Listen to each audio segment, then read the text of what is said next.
우리가 이렇게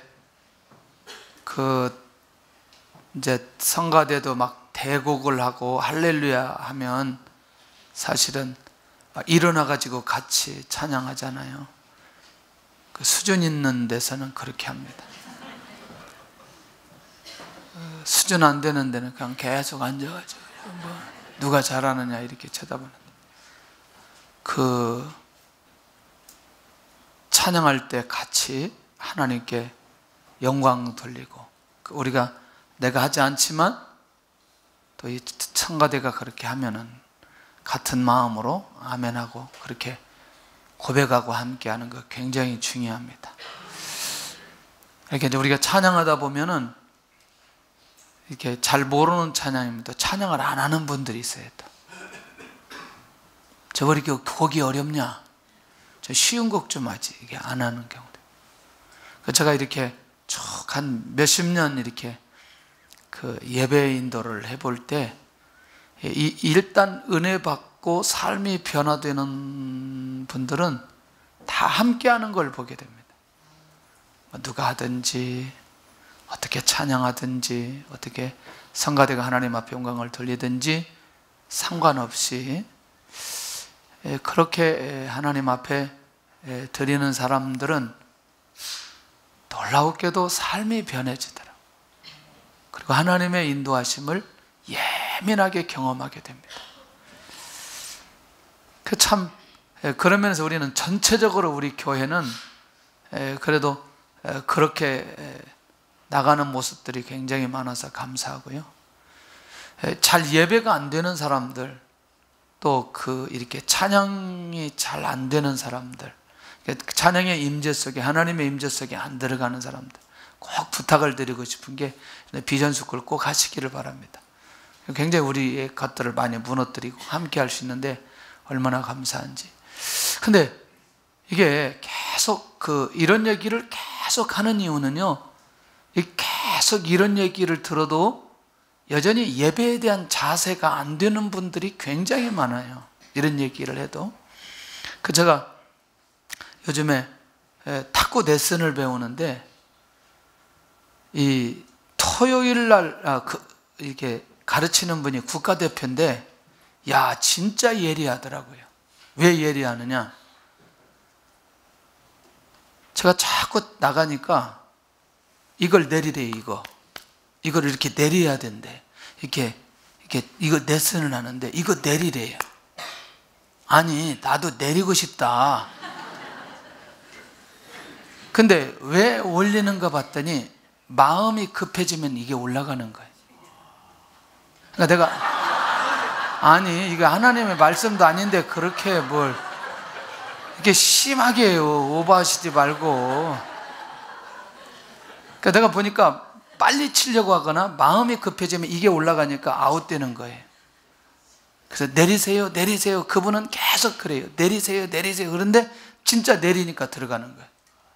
근데 내가 천천히 갈 때 천천히 하려고 할 때 내리게 되고, 역시 고수는 다르구나. 죄송합니다. 신앙의 기본이 우리 안에 정리되어 있지 않으면, 조금 이따도 얘기하지만 항상 다시 시작해야 됩니다. 이상하죠?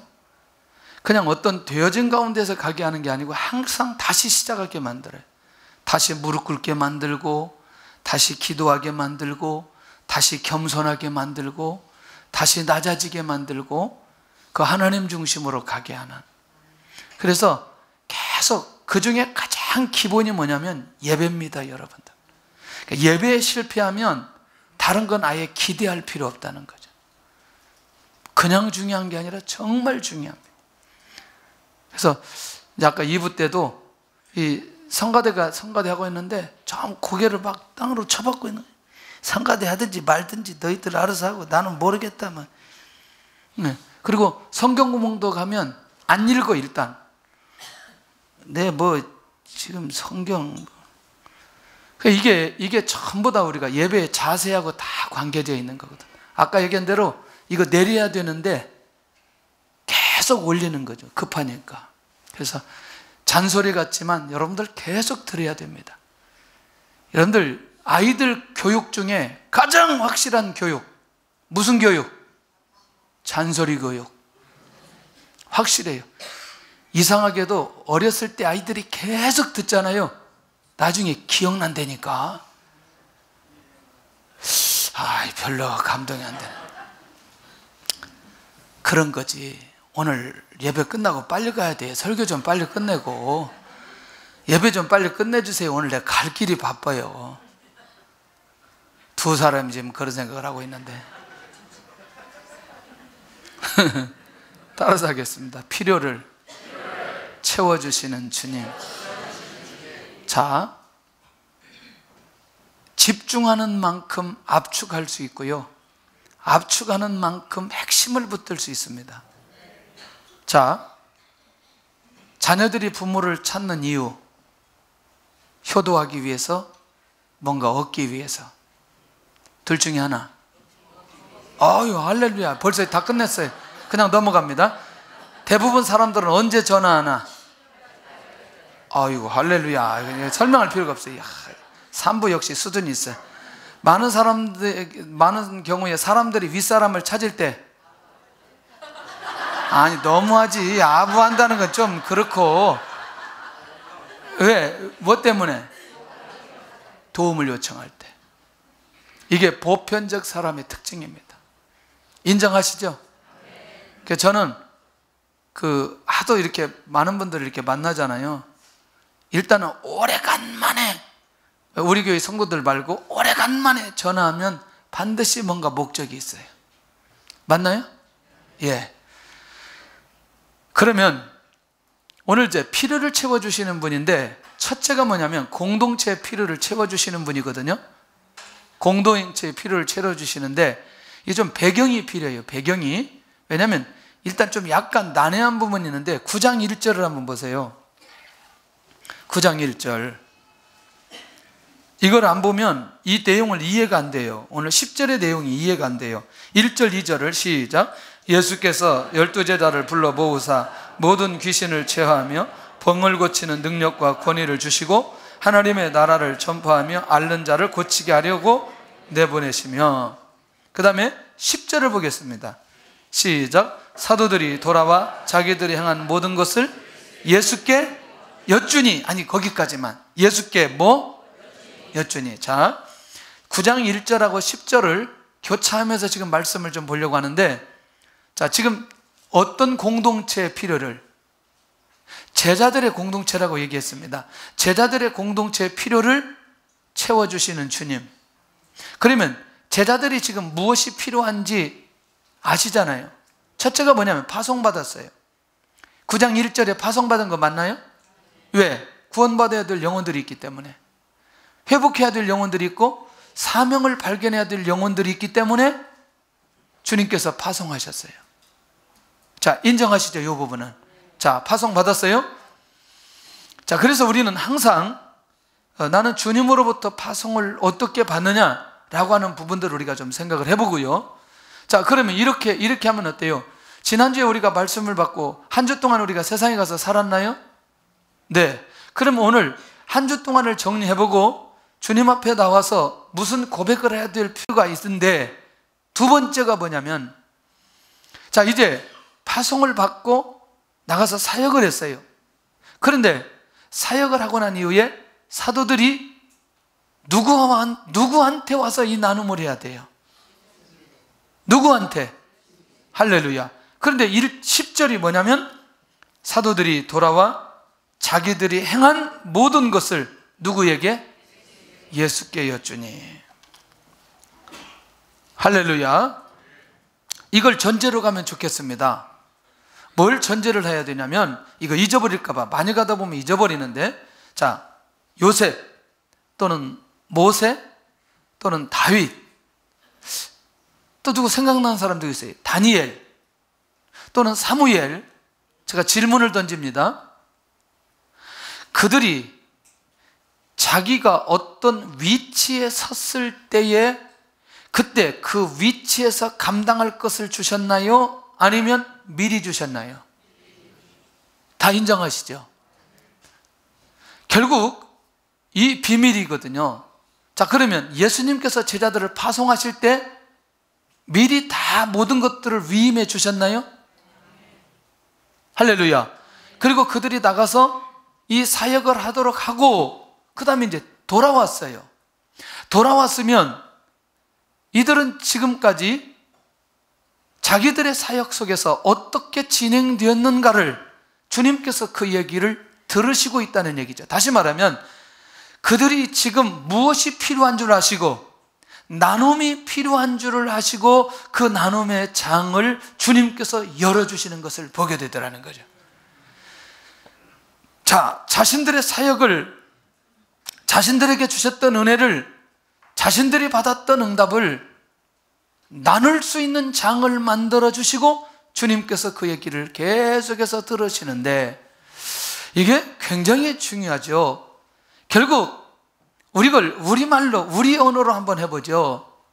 여러분들, 건강한 자녀와 건강한 부모의 관계는 하루 있었던 일들을 반드시 집에 와서 자기 부모님께 얘기하는 가정은 굉장히 건강한 가정. 에? 맞아요, 안 맞아요? 예. 그런데 하루 있었던 얘기 뭐 좀 물어보면 신경질 내요. 있어요, 없어요? 이거는 참 이 수습하기가, 사실 지금 수습하기가 쉽지 않아요. 그렇지만 기도하면서 이 부분이 잘 수습될 수 있기를 바라고요. 전혀 지금까지 안 하다가 너 오늘 뭐 이렇게 자꾸 물어보면 이상하다고 얘기해요. 우리 엄마 아빠 이상하다고 얘기하는데 이 자연스러운 분위기가 좀 필요하죠. 자, 다시 정리할게요. 오늘 예수님의 제자들과 예수님과의 관계 속에서 파송하고 그 다음에 파송받아서 움직였던 내용을 주님께서 반드시 그 내용을 들으시는 것을 보게 되는데 가장 먼저 나는 누구와 나눔을 하나. 그래서 여러분들 하나님 앞에 감사의 고백을 하고 감사의 삶을 살아가는 사람은 이미 그 나눔을 누구에게 하고 있느냐? 하나님께 지금 자기 안에 있는 나눔을 하고 있는 거죠. 하나님, 이번 한 주 동안 이렇게 해주셔서 정말 감사합니다 라고 고백하는 것 자체는 이미 지금까지 살았던 삶에 대한 것들에 대한 그 고백을 감사로 고백하는 거라는 거죠. 이건 굉장히 중요합니다. 그런 면에서. 그러니까 결국 내가 목적을 놓고 기도하기 전에 하나님 앞에 감사부터 할 수 있는 건 이미 지금까지 상황들을 그대로 하나님 앞에 아뢰고 있는 것과 똑같다는 거죠. 그 다음에 하나님께 그렇게 고백할 수 있는 부분이 우리가 구체적으로 우리 안에 있어 이루어지는 것이라면, 그 다음에 누구 사람하고도 정말 나눔할 수 있는 이런 공동체, 계속해서 얘기하는 게 뭐냐면 이거 단순하게 나눔이냐 뭐 자기 안에 있는 거 뭐 상처를 한다 이런 정도가 아니고 하나님께서 한 주 동안 은혜 주셨던 거, 함께 해주셨던 거, 내가 일어서지 못하고 깨어있지 못한 것들을 함께 나눌 수 있는 것 자체는요 굉장히 건강한 거예요. 제가 이 치유하시는 분들을 만나보니까, 또 상담하시는 분들을 만나보니까 공통점이 있어요.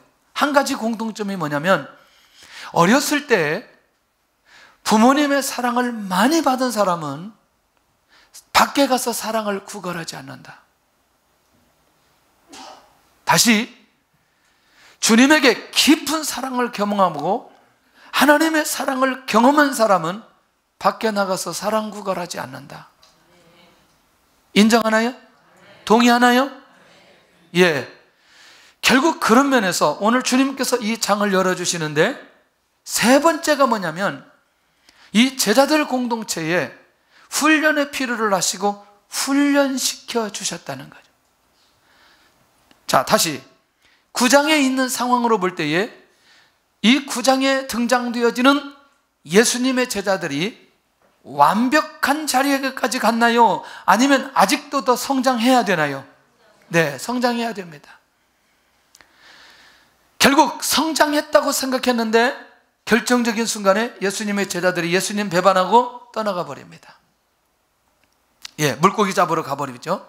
그런데 우리 주님은 그럼에도 불구하고 그들을 끝까지 사랑하시죠. 어디까지 사랑하시느냐? 다시 사명을 맡기고, 그리고 그들이 성령 충만하도록 하게 하시고 그 다음에 이제 승천하십니다.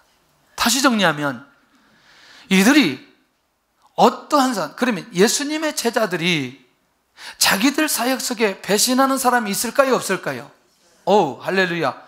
그럼에도 불구하고 그 사람을 포기하지 않고 끝까지 그 사람에게 사명을 맡길 수 있는 힘은 이미 예수님의 제자들이 누구에게 훈련을 받음으로? 주님에게 훈련을 받음으로 제자들이 주님께서 원하는 데까지, 성숙할 때까지 주님께서 그들을 훈련시켜 주셨다는 겁니다. 그러니까 이 제자들의 공동체가 어떤 공동체인지 너무너무 주님께서 잘 알고 계신다는 거예요. 가장 먼저 우리가 이 내용을 보면서 내가 주님에게 훈련을 받는다라고 하는 건 굉장히 행복한 거라는 거지요. 할렐루야. 그래서 우리가 조금 더 우리의 가치관이 좀 바뀌어져야 될 게 뭐냐면 저는 잠언을 묵상하면서 굉장한 그 답을 발견했어요. 자, 불의한 자가 성공하는 건 이게 죄악이라는 거예요. 여러분들 절대로 그 부분에 대해서 고민이 된다면 다시 잠언서를 좀 보면 좋겠는데, 그러면서 여러분들 우리가 훈련받아야 되는 것은 성공을 위한 훈련이 아니라 하나님의 영광을 나타내기 위한 훈련이 필요하다는 거죠. 할렐루야. 그런 면에서 오늘도 내가 주님으로부터 훈련이 나에게 주어지고 있다고 생각한다면 정말 감사하다는 거죠. 자, 네 번째는 사역에 필요한 것을 채워주시는 주님인데, 제자들의 공동체가 가장 필요한 게 뭘까? 간단하지요. 자, 주님이 계셨을 때나 주님이 떠나셨을 때나 주님께서 가지고 있는 모든 능력을 다 위임해 주셨습니다. 인정하시나요? 예. 그 다음에 주님이 떠나셨지만 주님이 언제나 제자들과 함께 하셨어요. 모든 족속으로 제자를 삼고 아버지와 아들과 성령의 이름으로 세례를 주고 내가 너희에게 분부한 모든 것을 가르쳐 지키게 하라 해놓고 그 뒷말이 굉장히 중요해요. 보라, 내가 세상 끝날까지 누구와? 너희와 항상 함께 있으리라. 이 세상이 있는 날 결국 주님께서 그들과 함께 하시겠다 약속해 줍니다. 다시 말하면 예수님의 제자들의 삶의 고백을 받으시고, 그리고 그들이 그런 삶을 살게 하시고, 그리고 그들과 함께 해주시는 것을 보면 이 제자들 공동체가 이 비밀을 발견하는 순간부터 주의 능력이 나타나기 시작하고 주님과 함께하는 이런 삶을 살아가게 되는데, 오늘 본문에 오늘 주님께서 그렇게 그 결정적 상황을 주님께서 다 받으시면서 그들의 마음을 수용하시는 것을 보게 되더라는 거예요. 나는 외롭고 힘든 상황을 나눌 공동체가 있는가? 할렐루야. 할렐루야. 저 사람이 문제일까? 내가 문제일까? 관계가 문제일까? 그런데 여러분들, 우리가 이제 이럴 때 할 수 있는 얘기가 내가 저 사람을 믿을 수 있을 만큼 될 때에 결국 오픈하더라고요. 이해되시나요? 자, 그런 면에서 이제 첫째, 제자들의 공동체에 필요한 것을 채워주시는데, 두 번째는요, 양육이 필요한 자에게 양육하시는 주님을 만나게 됩니다. 자, 한번 11절을 보겠습니다. 11절 한번 보세요. 자, 무리가 알고 따라왔거늘 예수께서 그들을 영접하사 하나님 나라의 일을 이야기하시며, 어떤 일을? 하나님 나라의 일을 이야기하시며, 뭐 하셨어요? 지금 양육하고 있는 거죠. 자, 좀 보겠습니다. 성경에 보니까 하나님 나라에 대해서 얘기한 게 별로 없어요. 다시 말하면 하나님의 나라는 이거다 이렇게 얘기한 내용이 없는데, 기가 막히게도 이것을 살짝 소개한 내용이 있어요. 요한복음 18장에는요 그 빌라도 앞에 섰을 때 하나님의 나라는 세상에 속한 나라가 아니다 이렇게 얘기합니다. 다시 말하면 하나님의 나라는 세상에서 하나님의 통치가 있는 나라가 하나님의 나라다. 이 세상에 속하지 않았다? 조금 더 이렇게 이야기해요. 자, 그러면 내가 예수님을 안 믿다가 예수님을 믿고 예수님을 믿는 순간부터 내가 누구의 통치를 받기 시작해요? 자, 내가 지금까지는 예수님 안 믿다가 내 방식대로 살다가 이제는 하나님의 말씀으로 응답을 받고 그 말씀 따라 인도받기를 원하는 거죠. 그러면 내가 하나님의 나라가 나를 통해서 이루어졌다고 말할 수 있나요? 자, 저 사람이 예수님 믿지 않았는데 예수님 믿고 이제 하나님의 말씀대로 살려고 해요. 의지가 생겼어요. 예배도 드리고 기도도 하고 하나님 앞에 온전히 살아가려고 해요. 하나님의 나라가 이루어졌나요? 하나님의 통치가 이루어졌나요? 여러 번 얘기했습니다. 결국 뭐냐면 하나님의 뜻이 온전히 이룬 것이 하나님의 나라다. 자, 이제 가르치는 거죠. 그런데 이것 가지고는 좀 우리가 설명이 좀 이해가 안 돼요. 왜냐하면 확실하게 더 설명하면 좋겠는데, 그러면 가치로 말한다면 하나님의 나라는 밭에 감추인 보화와 같은 나라다. 밭에 감추인 보화 비유 아시죠? 자, 밭에 일을 하다가 이 당시에 그 정황을 보니까 이 내 밭이 아닌데 잠깐 내가 그 밭을 경작하게 되는데 이 일하다 보니까 항아리가 꺼냈어요. 이게 왜 그러냐면요, 당시 1세기 때 사람들이 그 모든 보화와 보물이 생기면요 갖다 놓을 데가 없기 때문에 밭에 이 땅을 파고 항아리를 묻고 그 안에 집어넣어놓고 닫아놓는데 이게 어디다 묻는지 알 수가 없어. 나중에 그 사람이 일하다가 그거 찾았는데 결국 뭐냐면 다 드리고서라도 밭을 사고 그 보화를 얻는 건 보화에 대한 가치가 있기 때문에 하나님의 나라는 우리의 모든 것들을 다 내려놓아도 그것을 얻을 만한 가치가 있는 게 하나님의 나라다. 이걸 비유로 말씀해 주고 있는 걸 보게 됩니다. 이 하나님의 나라는 첫째와 꼴찌의 순서가 뒤바뀌는 나라다.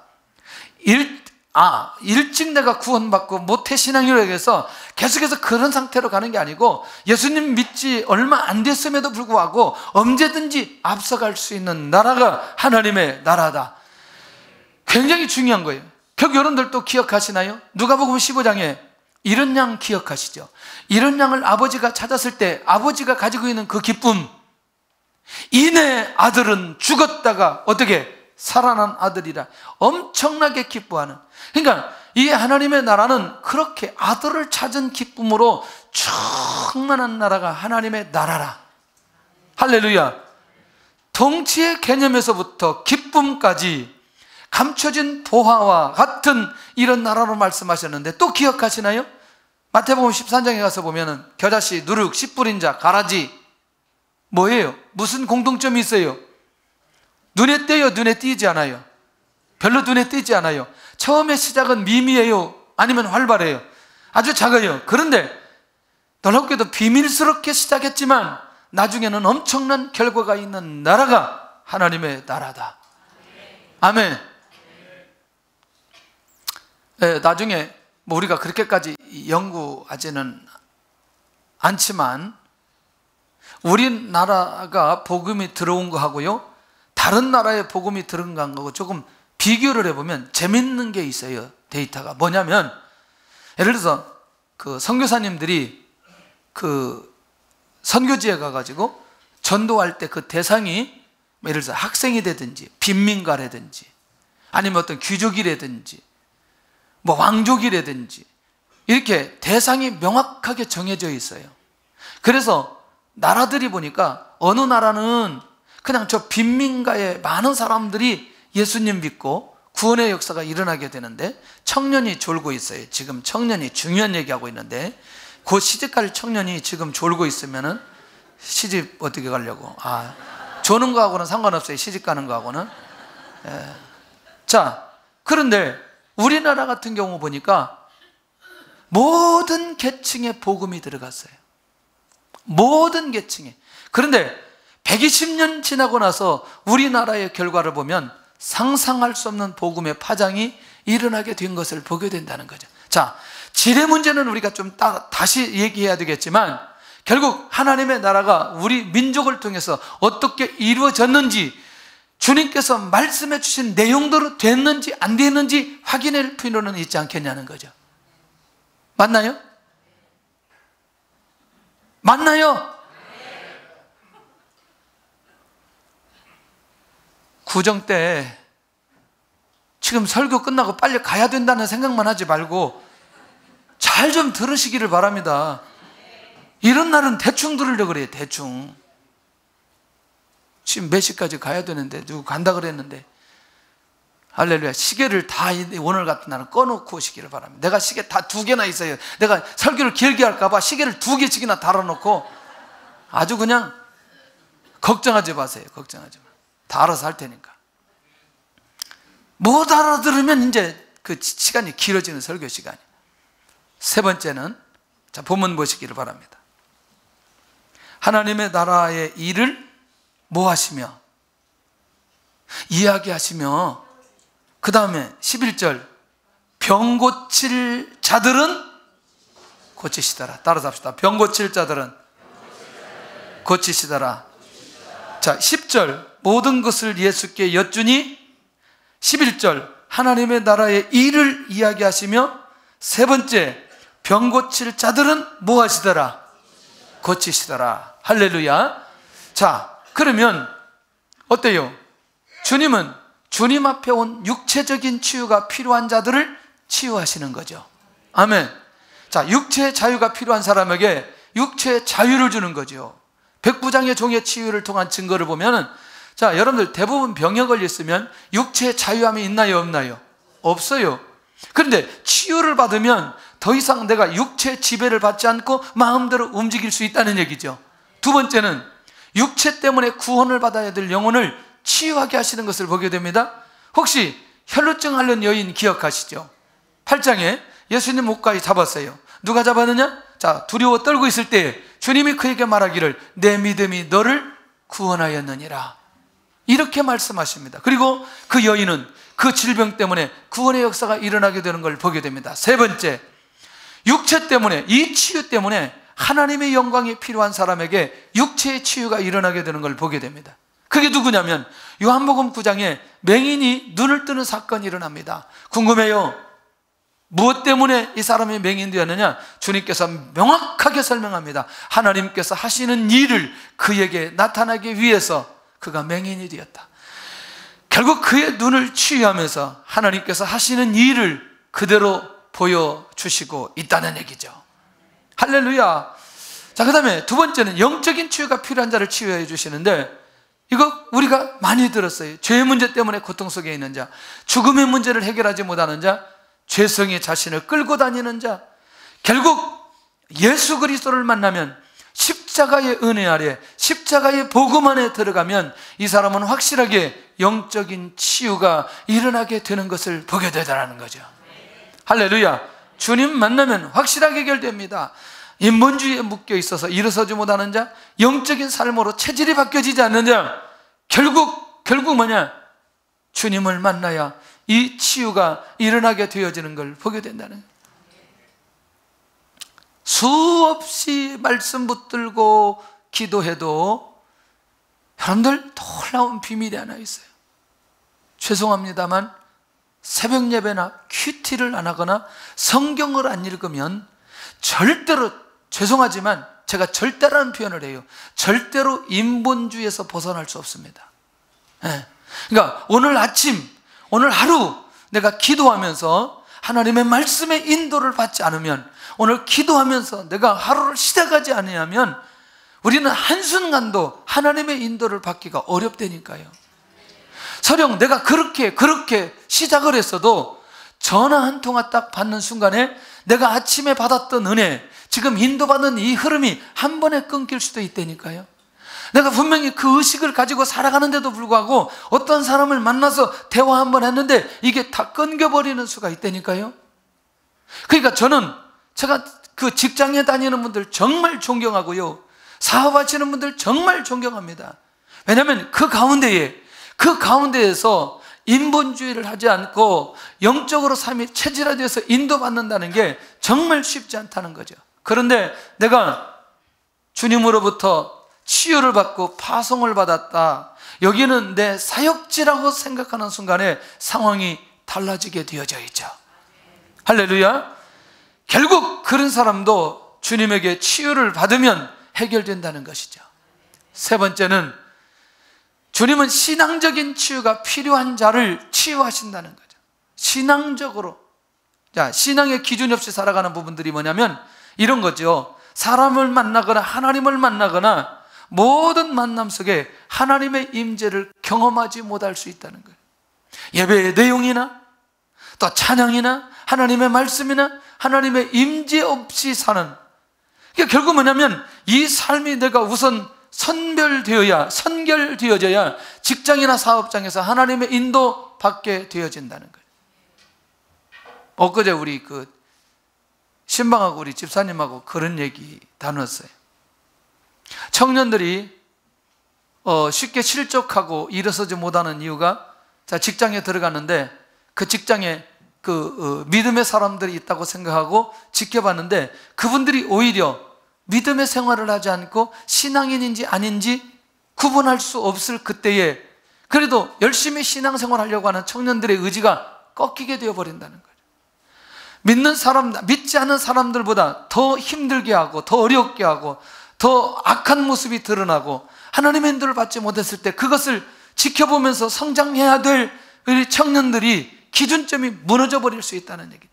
그러나 주님에게 온전히 치유를 받으면 그곳에서 내가 어떻게 인도함을 받을 것인가에 대한 구체적인 답을 우리에게 허락해 주시는 것을 보게 된다는 거죠. 두 번째는 주님의 신앙적인 치유가 필요한 자는 말씀의 기준 없이 살아가는 사람. 자, 말씀을 통한 하나님의 역사를 경험하는 사람, 다시 말하면 이 사람은 절대로 하나님보다 앞서지 않는다는 거죠. 할렐루야.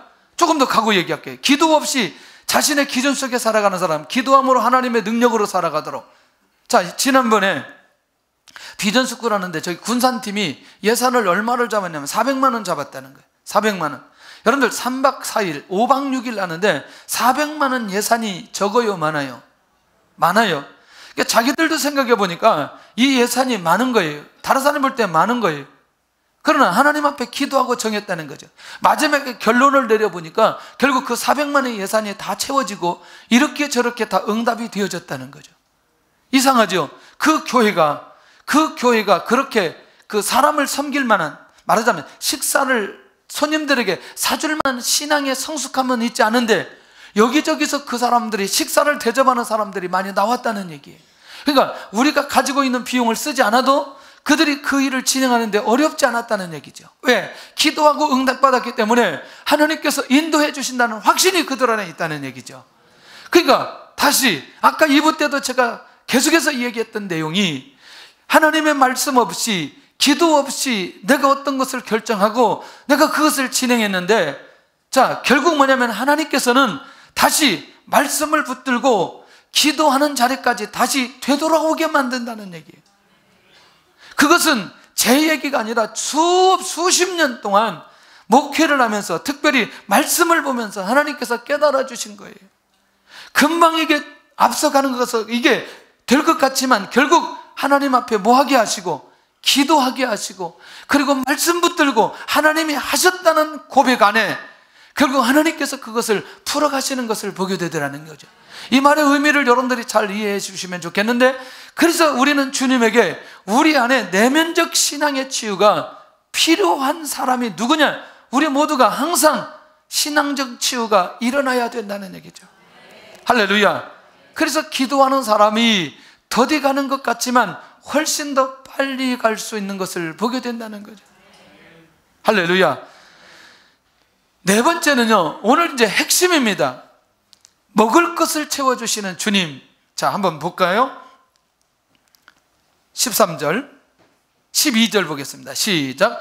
날이 저물어 가매 12사도가 나와 여짜오되 무리를 보내어 두루 마을과 촌으로 가서 유하며 먹을 것을 얻게 하소서. 우리가 있는 여기는 빈들이니이다. 할렐루야. 네, 오늘은 그렇게 짧게 하려고는 안 합니다. 왜냐하면 2시하고 이렇게 가깝게 해야 집에 안 가고 2시 예배 드리고 갈 수 있기 때문에 2시 예배 아주 은혜롭게 잘 드리려고 합니다. 자, 첫째는 제자들의 걱정을 해결하신 주님. 보세요. 무리를 보내어 두루 마을과 촌으로 가서 유하며 먹을 것을 얻게 하소서. 자, 제자들의 염려는 뭐예요? 5,000명이 먹을 수 있는 음식이에요. 현재 상황만 놓고 고민하는 제자들의 모습 잘못됐나요? 아니죠. 자, 때가 되었는데 아무도 해결하지 못해요. 음식을 자신들의 수준에서 판단할 수밖에 없는 제자들, 초자연적인 주님의 능력을 믿지 못하는 제자들의 모습을 발견할 수 있어요. 지금 제자들이 걱정하는 것, 무엇 때문에 걱정하는 것? 한마디로 5,000명 있는데 5,000명 먹을 게 없다, 그거예요. 예, 내용인지 그거예요. 그러니까 주님을 통해서 일어나는 역사와 결과를 믿지 못하는 거예요. 주님 믿으시는가요? 정말 주님 믿으십니까? 자, 주님의 능력을 알지 못하므로 결국 걱정하게 된다. 첫 번째 갑니다. 두 번째, 사람의 상식을 초월해서 채워주시는데, 먹을 것을 채워주시는데, 사람의 상식을 한번 볼까요? 우리가 있는 여기는 어디입니다? 빈들입니다. 음식은 어디로 가서 가져와야 되느냐? 식당으로 가서 음식을 가져와야 돼요. 음식은 식당에서 만들어야 됩니다.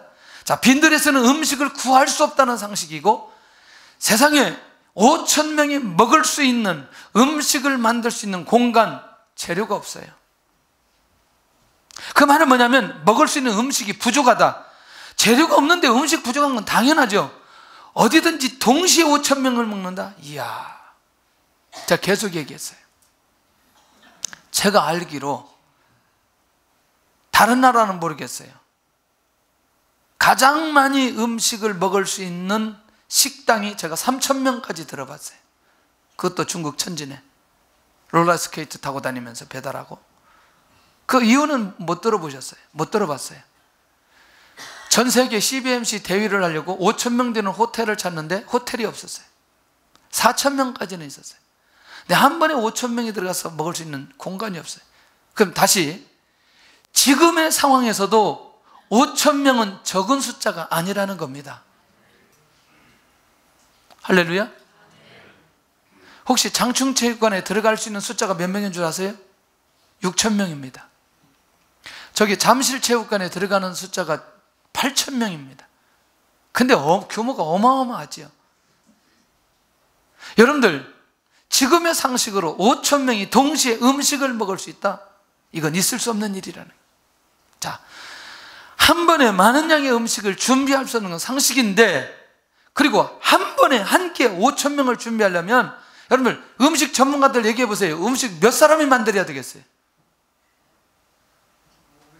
500명. 조금 많네. 500명. 어쨌거나 한 몇백 명이 만들어야 돼요. 한 끼에 만들 수 있는 그런 음식이 아니라는 거예요. 그런데 음식을 만들었는데 뭐가 필요해요? 옮겨야지. 자동차가 어디 있어요? 교통수단이 없어요. 현재 모든 상황으로는 논리적으로 설명이 불가능합니다. 논리적으로 설명이 불가능해요. 자, 지금까지 일어난 일들이 상식선에서만 일어났는가? 하나님께서 역사하시고 하나님께서 은혜를 내려주셨는데 상식선에서 일어났는가?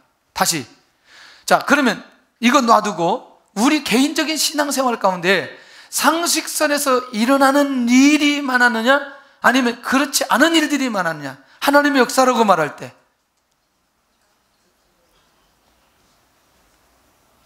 별로 대답을 못 하시네. 금요일 날 우리가 기도했죠. 임건희 청년인데 그때 수술대에 있어가지고 이게요, 경북대 병원에 가가지고 이게 얼굴이 날아가 버렸기 때문에 탱크에 들어가가지고 이게 뒤 뇌가 이게 어그러지고 그 다음에 얼굴이 날아가고, 그러니까 빨리 응급조치를 해야 되는데 피가 폐로 들어가고, 이게 빨리 수습을 해야 되는데 이거를 보낼 거냐 안 보낼 거냐 갈등하다가 이게 더 악화된 거예요. 그래서 헬기로 해가지고 아주대병원에 왔어요. 아주대병원에 딱 도착했는데 얼굴이 너무나 부어서 이게 수술할 수가 없는 거예요. 이게 피도 이거 좀 정리 좀 해야 되겠고, 또 이 뇌도 그렇고, 뭐 이게, 그러니까 중환자실에도 못 가고 수술실에 대기 상태예요. 이 친구가 해병대에서 그 훈련하다가 그런 상황이 벌어진 거예요. 우리 방법이 없어서 하나님 앞에 기도한 거예요. 제가 그랬어요. 그 얘기 딱 듣고, 우리는 할 수 없지만 주께서 역사해 주셔야 된다. 이 상황은 하나님께서 역사해 주셔야 된다.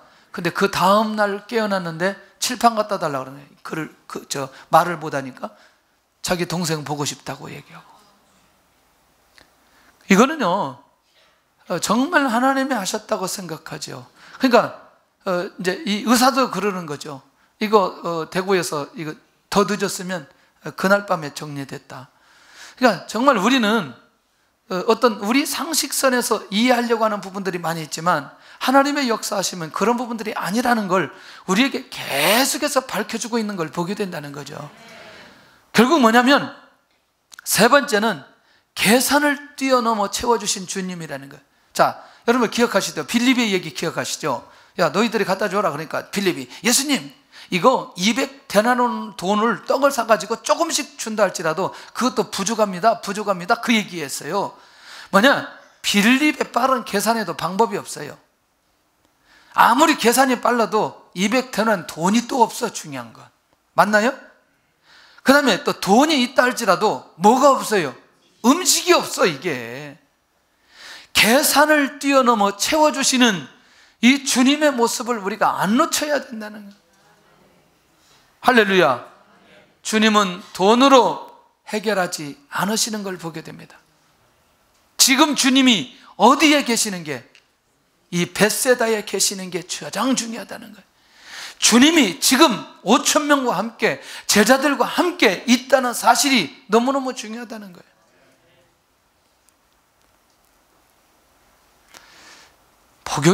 목요일날인지 금요일날 전화 왔어요. 우리 형제 모임 중에 하는 목사님이 전화 와가지고, 목사님 저희가 오늘 계약했습니다. 220평 땅이 있는 곳, 140평 건물이 있는 곳에 계약을 했는데, 지금 최근에 우리 이재건 집사님 동탄에서 그 기도처 찾으려고 막 왔다 갔다 하고 같이 교회를 세우려고 하는데 이 방법이 없는데, 갑자기 이 친구가, 목사님 우리 건물 그대로 놔두고 가겠습니다. 의자 그대로 놔두고 인테리어 그대로 다 놓고 가겠습니다. 근데 보증금은 나중에 부응되면 알아서 주시든지. 제가 깜짝 놀랐어요. 여러분들, 우리는 항상 우리도 모르게 지금의 세대가 더 그렇죠. 뭐가 있어야 된다? 돈이 있어야 된다. 우리 저쪽 이사 오기 전에 220평 그거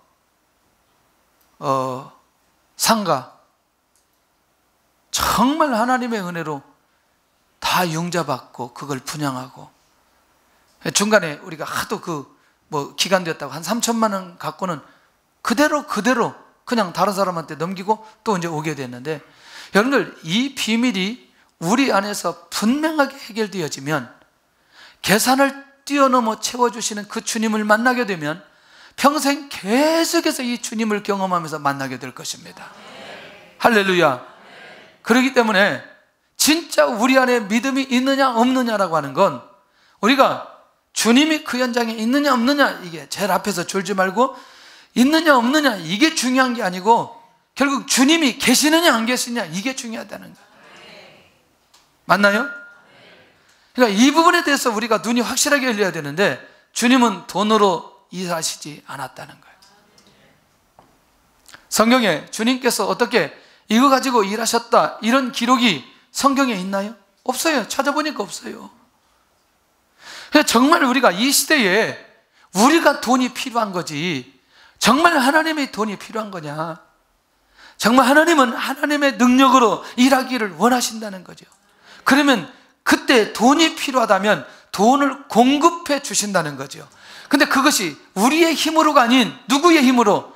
하나님의 능력으로 그것을 해결해 가시는 것을 경험할 필요가 있다는 얘기죠. 할렐루야. 그러니까 결국 지금 5,000명이 먹는 이 상황을 어떻게 이해해야 되느냐? 제가 질문 던질게요. 왜 지금 홍해 안 갈라져요? 왜 지금 500년 기적 역사 안 일어나요? 식당이 옆에 있어가지고, 음식 사 먹을 돈이 있어가지고, 카드가 있어가지고. 맞아요? 왜 홍해 안 갈라져요? 다리 다 놓아 있어요. 왜 안 갈라져요? 배 타고 갈 수 있어요. 그때는 이 아무것도 없다는 거죠. 아주 절박한 상황. 그러니까 지금 이렇게 기도하면 안 된다니까. 주님 할렐루야 카드 하나 주시옵소서. 다 끝나 지금은. 맞아요 안 맞아요? 별로 감동이 안 되는가 봐요. 시대마다 하나님께서 응답해 주시는 부분들이 다르다는 거죠. 다르다는 거죠. 이런 센스가 좀 필요한데, 잠깐 제가 이천수 선수가 부인을 어떻게 만나는지 얘기하더라고요. 자기가 운동을 안 하고 잠깐 쉴 때 돈이 좀 약간이 없었는데 어느 날 데이트하는데 그 자기 부인 될 사람이 자기한테 꼭 식사 때가 되면 조용히 카드를 밀어주더라는 거예요. 야, 이런 정도의 센스면 내가 같이 살아도 된다 그래가지고 결혼했대요. 별로 감동이 안 돼요. 세월이 워낙 오래 지나가지고 데이트한 경험이 워낙 오래돼가지고. 자, 하나님은, 우리 주님은 계산을 뛰어넘어 채워주신다. 네 번째, 사람의 숫자를 초월하면서 채워주신다는 거예요. 자, 남자가 한 5천쯤 되더라. 주님에게는 1명이나 100명이나 5,000명이나 문제가 되지 않는다는 거예요. 사람의 숫자에 상관없이 문제를 해결하신다는 거예요. 혹시 만나와 메추라기 사건 기억하시나요? 200만이 되는데 어떻게 이걸 음식으로 만들어서 이들을 주려고 한다면 어떻게 이 문제를 해결하겠어요? 그러니까 하나님께서 알아서 하늘에서 다 떨어뜨려 버려요. 이게 하나님의 방법이라는 거예요. 아니, 살아볼만 하잖아요. 아침에 할렐루야, 아침만 일어나면 이게 떨어져 있어요. 밥할 필요 없지요. 밥 걱정할 필요 없지요. 돈 들어갈 필요 없어요. 왜죠? 광야기 때문에. 그때마다 그 상황을 아시고 사람의 숫자에 상관없이 역사해 주시는 것을 보게 되더라는 거예요. 아멘. 이 주님을 만나면 정말 지금 우리가 필요한 것이 무엇인가를 주님이 아시고 역사해 주시는데, 그런데 이 채워주심이 작은 아이의 헌신으로 채워주신다. 한 아이가 있어 보리떡 5개와 물고기 2마리를 가지고 있나이다. 자신의 것을 희생할 때 역사하시는 현장이라. 누구라고 얘기는 못하겠어요. 어떤 분이 얘기하기를, 이 5,000명이 다 도시락을 싸왔는데 자기 것 내놓으면 옆에 있는 사람이 먹을까 봐 숨겨놓았다가 한 아이가 내놓으니까 얼씨구나 줬다 내어가지고 도시락 다 까먹었다는 5,000명이. 신신학자들이 그렇게 얘기한다. 말이 안 되죠. 예수님이 죽었다 부활하셨는데 약간 기절했다 살아났다 뭐 이런 얘기나 하고, 말이 안 되죠. 왜냐하면 예수 그리스도의 신성을 부인하려고 하는데 절대로 그러지 않습니다. 오늘 주님께서는 보리떡 5개 물고기 2마리로 5,000명을 먹이셨다는 이 사실은 하나님의 역사요 사실이라는 거죠. 역사적 사실이라는 거죠. 근데 그때 한 아이의 헌신으로 이 놀라운 역사가 일어나게 된 걸 보게 됩니다. 그것도 어른이 아닌 누가? 아이의 헌신으로. 그런데 이 아이는 자기를 위해서 내려놓은 게 아니고 이 5,000명이나 되는 사람들을 위해서 내놨는데 그렇게까지 될 줄 몰랐죠. 단순하죠, 아이들. 하나님의 역사는 이렇게 그들 안에 가지고 있는 것을 통해서 전체가 필요한 것들이 공급되어지는 역사를 경험하게 된다는 거예요. 모든 사람들이 먹고 남았는데 얼마나? 12강주리가 되는 거죠. 저는 한 주 동안 우리 모두가 주님께서 우리의 필요를 채워주시는 그 주님을 경험했으면 좋겠습니다. 할렐루야. 아마 우리에게 이런저런 응답이 필요할 가정들이 많이 있습니다. 때로는 치유가 필요할 가정이 있습니다. 영적인 치유가 필요할 가정이 있고, 나눔이 필요한 가정이 있고, 또 경제 문제가 해결되어야 될 가정이 있고, 여러 가지 필요한 기도의 제목들이 있는데 주님을 만나시기를 바랍니다. 할렐루야. 주님의 인도를 받으시기를 바랍니다. 반드시 놀라운 역사가 일어날 것인데, 나에게는 나눔을 할 수 있는 진정한 공동체가 있는가? 내 삶에서 주님의 말씀이 기준이 되고 있는가? 나는 주님을 통해서 치유받은 경험이 있는가? 주님을 통해서 나의 필요를 채워본 경험이 있는가? 찬양하면서 예물 드리는 시간 갖겠습니다.